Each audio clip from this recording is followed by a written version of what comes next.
this story 10 years ago, right around this time of year. And it was the first, my first book. It's the first thing I ever published in its own little book. So,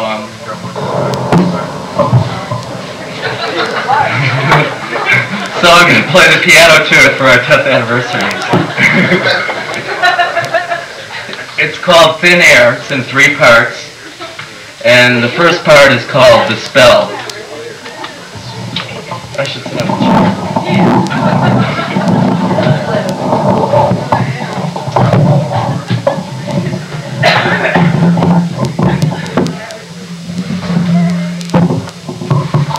Okay. Thin Air, Part 1, The Spell. She chose her corner carefully, marking a clear spot and preferring asphalt to cement. It was a corner she had chosen once or twice before, good for sitting or even for standing and watching intently, but best for the sleeping, long enough to stretch out in, far enough to avoid being trodden, all in the shade. Lucy, Lucy said to herself, set down a pace here and rest ye. She thought she would sit there and rest for a spell. Without being aware of it, Lucy was asleep. There was nothing under her head but the city and asphalt.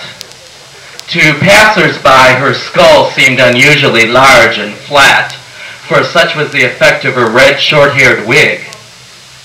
But her feet were comfortable. Her shoes, much too large, hung loose off her toes. Her heels pressed down firmly on a dirty white stuffed shopping bag without any holes. Inside this bag, protected from the elements, surrounded by bald squares of fabric and wrapped in old newspapers, was a flat piece of metal with a shiny surface. Lucy had spent countless hours in polishing that mirror. Once she had used it to look at herself while coloring her lips with red water paint. She no longer knew where that paint got to. But the plate still had uses. Recently, having guarded against observation by hiding herself behind a large box, she had held the metal in front of her face with one hand and, watching herself in amazement, painted 2 eyebrows with the other. Those eyebrows were still there. Had her face not been turned toward the wall, any passerby could have seen them. More than likely would think them comical. They were very thin eyebrows drawn in a wide arch well up onto the wrinkles of her forehead. Also, they were blue, and no attempt was made to hide the real brows under them. Lucy was already talking before she was awake. I know I can never really float, she said to herself, and where is my hat? And get off my boat or I'll cast you. Then swiftly she sat up straight. She almost said spell, and she knew it. Spell was not something she said to herself, or so she said. But it was actually just that she overlooked knowing it. Spell was something she said all the time. People who passed her on the street had heard her. Spell, she'd said, spell it, as much to herself as to anyone. Once before she had said it and knew she was saying it. That was when she was still with MT and he knew her. He lived in a house. All the lights in the house were off. It was dark and they were sitting on the carpet talking. MT was telling Lucy how she got on his nerves, how it made him sick to see her sit there and never do no work, how it burned him. Lucy knew it was getting. She tried to keep the water from coming out her eyes. You know, you are really a bitch, he said later, B-I-C-H. And Lucy said, that's not how you spell it. The source of the flash of sparks in Lucy's eyes was the cigarette tossed by a passing motorist onto the street near her feet. That woke her up. The traffic light was against her and cars were speeding past on either side. She couldn't remember how she got there. She stopped talking and waited impatiently for the light to change, then finished crossing the street. A man on the other side was watching her. The man was Mr. Coe, who had business there. He was watching Lucy from the corner of his fruit stand. He often passed the moments of idleness between customers and observation of the people on the street. I tell you, he'd say of a particularly odd comer, it takes all kinds. Lucy was someone he'd said that about. This was not the first time he'd watched in amusement as she startled other women with their stunned tirades. But never before he'd seen her so worked up. "You crazy cousin," Lucy said to a woman carrying groceries. "You funny black hairpin, you bat." The woman looked at Lucy in confusion. Lucy looked at the woman's blue double-knit slacks and said, "You think you're an angel. You think you're a cloud, you dumb box." The woman crossed the street. "You think you're a blue eyeshadow," Lucy was saying, "but you look like the sky, like it looks through thin air. You think you're the shades, but you don't even know it. You can't even spell it. Spell it," she screamed at the retreating back of her victim. "Spell shadow. Spell it." Then she hurried along the sidewalk until she came to a corner, and she sat there. The second part is called The Spot. Nestor thought he would go out for air. Air was good for his constitution. It got on his skin, not just went in his lungs, and he liked that. Although it was not Thursday, he thought he would take some regardless. A stroll would provide for a pleasant diversion. Diversion was what a man needs for reflection. Nestor went slowly to take it all in. He smiled at some children playing in the dirt. He paused to unbutton some more of his shirt. He went in the store on the corner of a street and purchased a packet of gum. He stopped for a moment and took a deep one. In the park, he politely inquired of a young woman whether he might not obtain a blank paper. The girl tore a sheet from her notebook. Nestor sat down to list observations. There are more people in the park than usual. Many of the young men are naked from the waist up. Sometimes I feel like a raisin. I feel all shriveled up. Sometimes I would rather be in bed. I must find out more about cloud formation. At the river, Nestor bent into a trouble spot. With his ear to the railing, he thought he heard singing. The water called up through the black metal bars. Alouetta was what he could hear. Dainty Alouetta. The river was singing that song in his ear. Turning to take out his pen and record this, Nestor bent into Nestor looked into the legs of a child. His eyes jumped from her knees to her face. She was singing. The river, then, wasn't singing. What does that song mean, he wanted to know. How can an aloe be wet? The girl just looked startled. You would swear she hadn't known he was there, and Nestor didn't care. He knew she would not answer his question. He whistled and winked his good eye. The girl was watching a bug crawl around. She would not tell him her name or her age. She would not look at his face or laugh at his thumb trick. So he left her there. She went back to her song. There are more people, he wrote, more of them everywhere. Some of them have not been around very long. I heard a girl, ended on the girl, and turned into a squiggly line that went halfway down the page to stop in a bright blue spot. The pen went on the ground near his good foot. He was sleeping. He dreamed of a red-haired head, kind of flat on the top. That was a strange thing. He was stretched out in the air. When his eyes came open, she was in them. She was not singing. She was not looking at bugs. She was standing on a brick and looking at his face. He did not smile or wink his eye. He stared past her head at the river. She was sitting on the bench beside him. This time it was Nestor who started to sing. Bringing in the sheaves, bringing in the sheaves, we will come rejoice. He stopped. The child took her hands off her ears. Then she giggled and said, keep singing. But the girl was not listening. Her legs were across his lap. Her head was pressing against his chest. His head kept getting closer to hers. She was pressing one way and he was pressing the other. They were sharing the same air. A man passing by remarked, an old man and a little girl. What a beautiful picture. He stopped and took a shot of them. It was a blue streak like lightning. It was coming right at them. The girl was up and running. The mother caught her by the hand and swinging around, smacked her 3 times on the back, once for each disobedience. You don't come to the park alone. You don't run away from me like that. And I don't want you talking to strangers. Then she turned on Nestor and threatened him with her fist. Nestor watched the woman's double knits blue into the distance. He could still hear her plaining at the child. First I'm insulted by some crazy woman on the street talking about spelling. Then I find you in the park with some dirty old man. He unfolded his paper and began to describe all the sounds in the air. A fly settled on the spot of moisture on his shirt, where the child's head had been resting. Part 3, take a stand. Casting in a drawer for a whistle, Mr. Coe came up with a pill and a nail.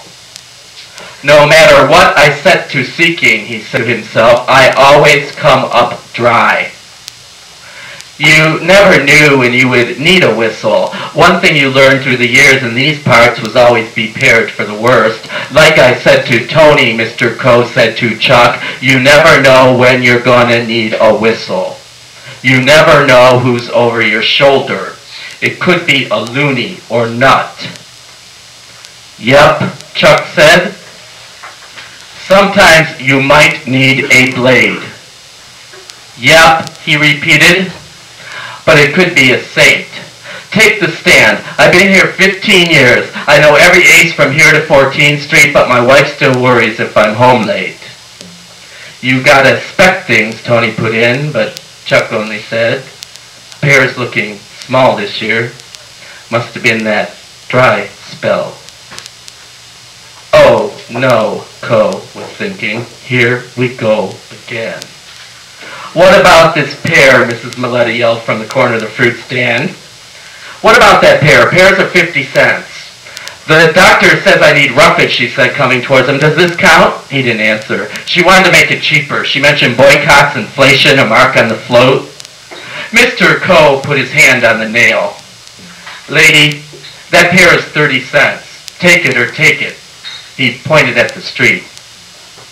This guy's waiting to pay for his dinner.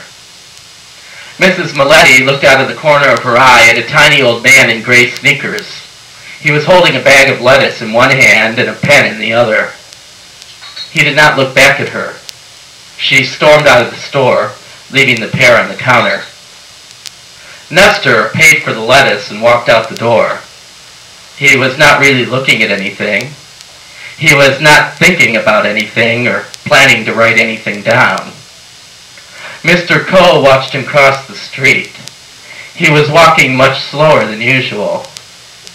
He stopped in front of the curb and tried to kick a beer can into the sewer. He balanced himself on his good leg and brought the other one up toward the can. He closed his eyes and clutched hard on his pen, but his foot only hit the blank air. He almost tripped over a body on the corner. He looked down. It was the body of a woman, its head kind of flat on the top.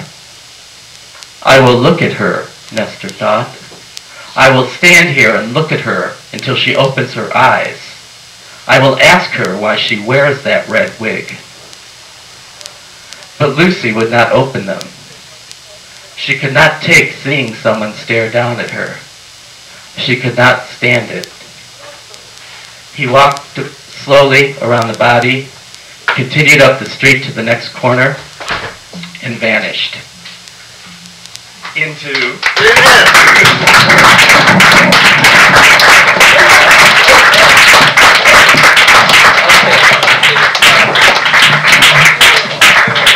Now, I'm not done.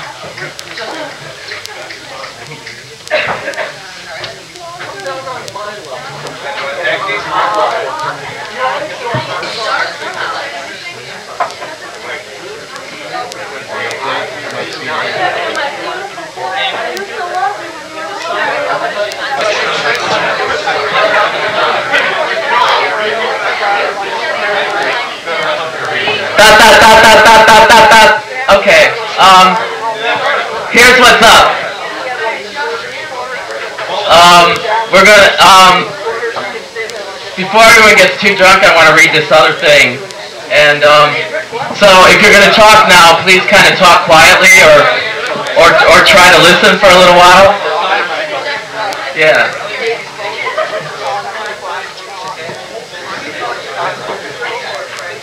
What? Okay. Where's the volume? Turn that.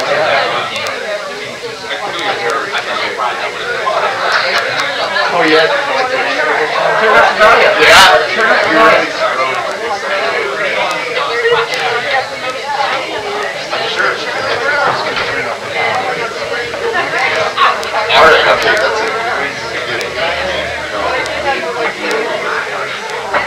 Alright, I'm going to tell you about last night. I grilled 2 steaks and Sylvia and I had dinner at home, attended a performance of the Cleveland Orchestra, and were at the hospital before 11 where we were joined by the others. With Dr. Sylvia Callan as my assisting surgeon, Drs. Kimmy and Eric Maraschino, Dr. Richie and Malcolm Tobit, Dr. Maura Norway, Dr. Maureen Nightwind, and Dr. John Birch as attending surgeons, Dr. Marianne Birch, Dr. Marianne Mayo, and Dr. Tom Weaver as anesthesiologists, Kathy Snitch RN, Lori Leach LPN, and Danny Patch RN as nursing assistants, and Dr. Vincent Spear as attending virologist, I prepared to perform voluntary mandatory manipulations on the genitals and orifices of a young couple from Milwaukee considering marriage. The male fiancé, subject A, had a history of 7 sexual encounters with 3 different young women of his own class, 1 encounter with a prostitute, and 3 or 4 circle jerks at preparatory school. Aside from a brief lesbian encounter with another Girl Scout at the age of 12, the sexual history of the female fiancé, subject B, was limited to the use of her own hands and the water jet from her shower head. Hey, you got to bring that there because I can't do myself. Even though you can probably, I'm drowning you out. In consultation, they both expressed interest in monogamy, but wanted some kind of insurance that their partner would not one day stray from the marriage and bring home a sexually transmitted disease. Not trusting the safety of temporary mechanical devices and afraid of the side effects of currently available chemotherapies that could favorably alter the composition of their bodily fluids, they decided to proceed with safe-sex surgery.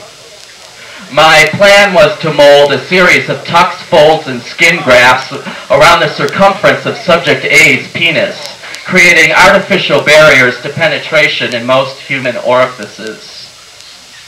Similar manipulations were to be performed on the skin of subject B's vulva, creating a kind of lock which would rupture upon penetration by any object other than subject A's penis, which would fit into her vagina like a key. In addition, subject B's rectum would be surgically molded into the shape of an X, and subject A's rectum would be narrowed to the width of a pencil. Computerized electronic implants would be sewn into both of their mouths that would send electric shocks coursing down their tongues upon contact with alien bioelectric fields. Finally, subject B's left breast would be surgically altered at no additional charge. From the laboratory report of the operation.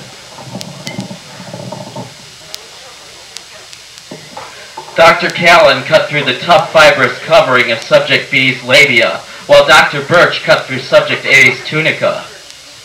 Dr. Weaver scooped out the jelly surrounding subject B's uterus with a popsicle stick, while Dr. Norway sewed subject A's sweating and bleeding scrotum into place with catgut sutures.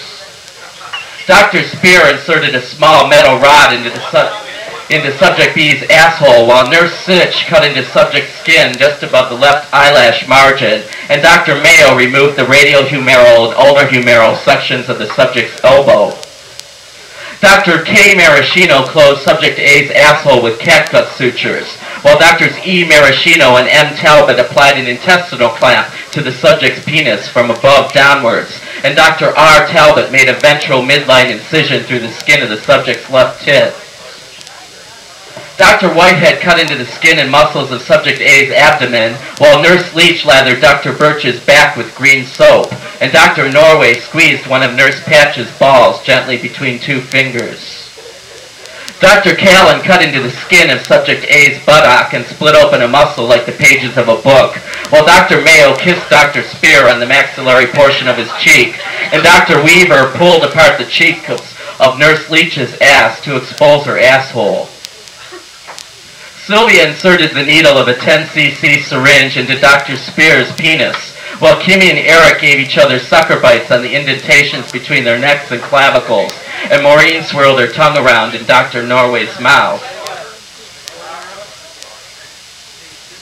Johnny inserted 7 straight needles mounted with silkworm gut sutures into Dr. Callan's left tit, while Danny slid his hand into Michael's pants, and Kathy made little circular motions with her fingers on Laurie's areola and nipples. Maura tied Maureen on her back to the chrome metal and formica table with heavy string, while Sylvia rubbed and kissed Danny's cock, and Vinny sucked on Kathy's left tit. Tom swabbed Danny's dick with yellowish-brown povidone iodine. Michael strapped down Maura with white cloth restraints. Laurie cut through Richie's skin with a large breast knife. Eric kissed Maureen on the eyelid. Marianne sucked on Danny's left tit. Kimmy inserted a metal dilator into the spongy tissue of Kathy's vulva. Vinny trimmed away a section of Richie's foreskin. Maura licked Eric's lips and moaned. Eric licked Johnny's nose and sighed. Johnny gasped and lathered Laurie's breasts with blue soap, while Laurie injected Tom with lidocaine, and Tom invaded Vinny's soft tissue envelope. Michael and Richie let out a series of 7 high-pitched squeaks and stroked Maureen's cunt with their fingers, while Tom and Marianne pushed and pulled up a lather on Danny's dick, and Danny growled like an idling engine and cut into Vinny's stomach. Maureen kissed Eric on the eyelid. Danny sucked on Marianne's left tit. Johnny sucked on Maura's surgical drape. Richie massaged Michael's pulsating scalpel. Kathy caressed Laurie's quivering safety scissors. Vinny lathered Sylvia's sweating syringe. Eric licked Johnny's rubber-covered breast knife. Kimmy stroked Kathy's throbbing catheter. And lick-squeezed the silicone. And cut-kissed the tunica. And tit-slice and fungating spread marker thick layer insertion chrome metal chest suture breast catheter. And dip into swab elbow swirled maxillary finger skin, remove lip cock blunt slit cheek show cunt caliper soft tissue envelope. And zone screaming acne, and split slapped aorta, and big breasted priest wafer tongue healthy safe serum purulent. And incision butt basement skin segment church bushes levator. That's the end of the surgical report, so I just want you to know how much I've regressed in 10 years.